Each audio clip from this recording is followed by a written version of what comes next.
روزے کا فلسفہ کیا ہے؟ کیا انسان فرشتوں جیسا بن سکتا ہے؟ کیا بدن کی بھی زکوٰۃ ہوتی ہے؟ آئیے ان سبھی سوالات کے جوابات جانتے ہیں آج کے ایپیسوڈ میں۔ بسم اللہ الرحمن الرحیم۔ ناظرین محترم، السلام علیکم ورحمۃ اللہ وبرکاتہ۔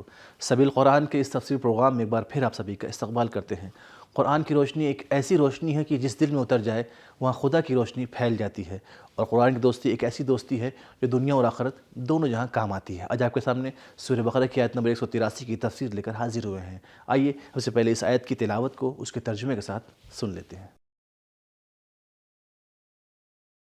كتاب أنزلناه إليك مبارك ليدبروا آياته وليتذكر أولو الألباب بسم اللہ الرحمن الرحیم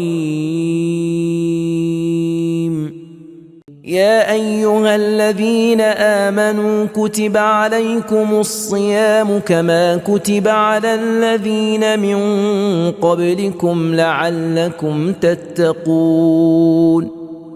اے ایمان والوں، روزے تم پر لکھ دیے گئے ہیں، واجب کر دیے گئے ہیں، جس طرح کی تم سے پہلے لوگوں پر واجب کیے گئے تھے، تاکہ تم پرہیزگار بن جاؤ۔ اس آیت میں خداوند الرحمن الرحیم نے اپنے چاہنے والوں کے لیے، اپنے خاص بندوں کے لیے کچھ اہم نکات رکھے ہیں۔ آئیے سن لیتے ہیں ان نکات کو بھی۔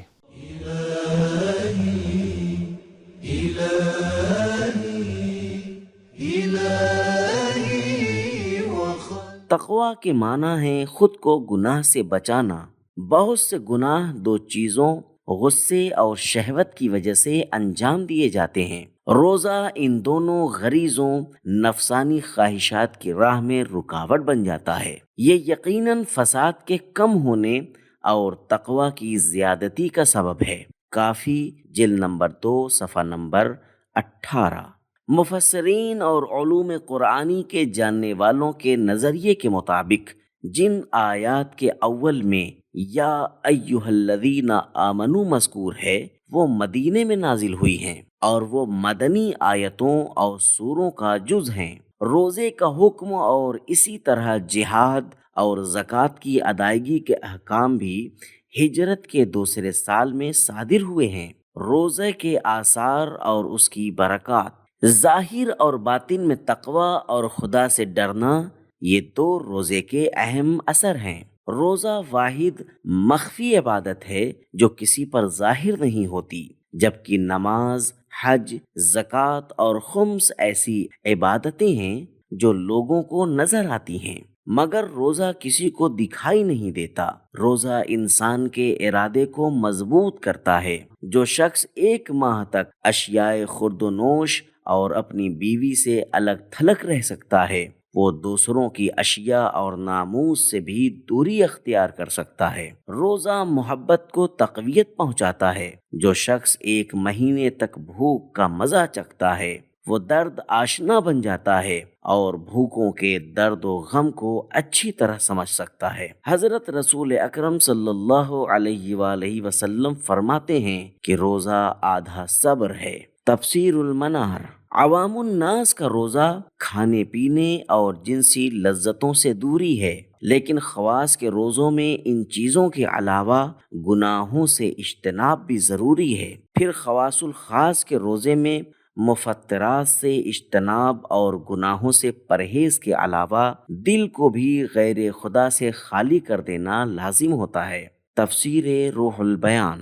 روزہ انسان کو فرشتوں جیسا بنا دیتا ہے، یعنی جیسے فرشتے کھانے پینے اور شہوت سے دور ہوتے ہیں، روزے دار بھی ان کی طرح ہو جاتا ہے۔ صاحب جواہر نقل از آیت اللہ جوادی۔ حضرت رسول خدا صلی اللہ علیہ وآلہ وسلم نے فرمایا، جو شخص ماہ رمضان میں خدا کے لیے روزے رکھے اس کے سارے گناہ بخش دیے جاتے ہیں۔ تفسیر مراغی۔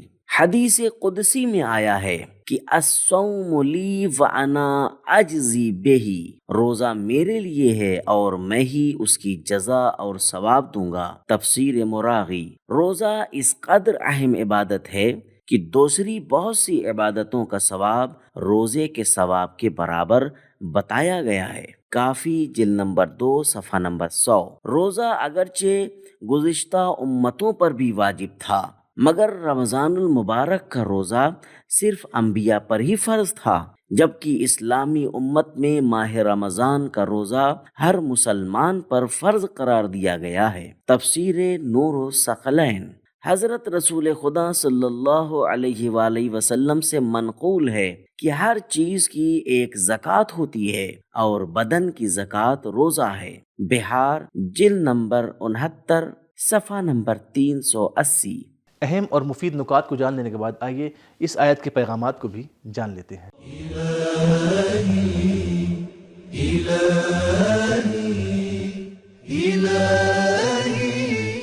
نمبر 1، پیارے و دلکش انداز بلانا بات میں اثر پیدا کرتا ہے۔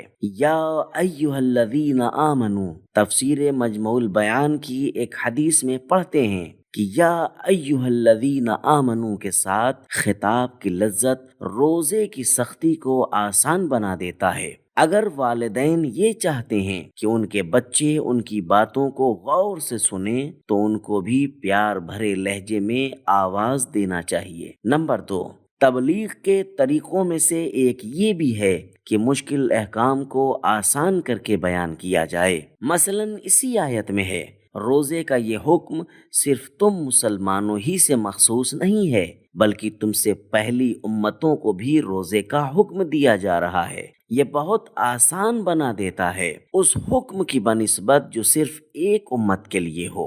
نمبر 3، قرآن پاک نے بعض احکام جیسے روزے کے حکم کا فلسفہ بیان کیا ہے، اس لیے کہ اگر کوئی کام کے نتیجے کو جانتے ہوں تو اس پر عمل کرنے میں زیادہ ذوق و شوق دکھاتے ہیں۔ تو ناظرین، ہم نے جانا کہ زیادہ تر گناہ غصے اور شہوت کی وجہ سے ہوتا ہے اور روزہ ان دونوں پر کنٹرول کرتا ہے، یعنی فساد میں کمی اور تقوی میں زیادتی کا سبب بنتا ہے، اور روزہ انسان کو فرشتوں جیسا بنا دیتا ہے، یعنی جیسے فرشتے کھانے پینے اور شہوت سے دور ہوتے ہیں انسان بھی ویسا ہی ہو جاتا ہے۔ اور رسول خدا صلی اللہ علیہ وسلم ارشاد فرماتے ہیں کہ جس طرح سے ہر چیز کی ایک زکوٰۃ ہے، بدن کی بھی زکوٰۃ وہ ہے روزہ۔ تو ہمارا آج کا ایپیسوڈ ختم ہوا، ملتے ہیں اگلے ایپیسوڈ میں، تب تک کے لیے خدا حافظ۔ سبیل قرآن، قرآنی سماج کی پہچان۔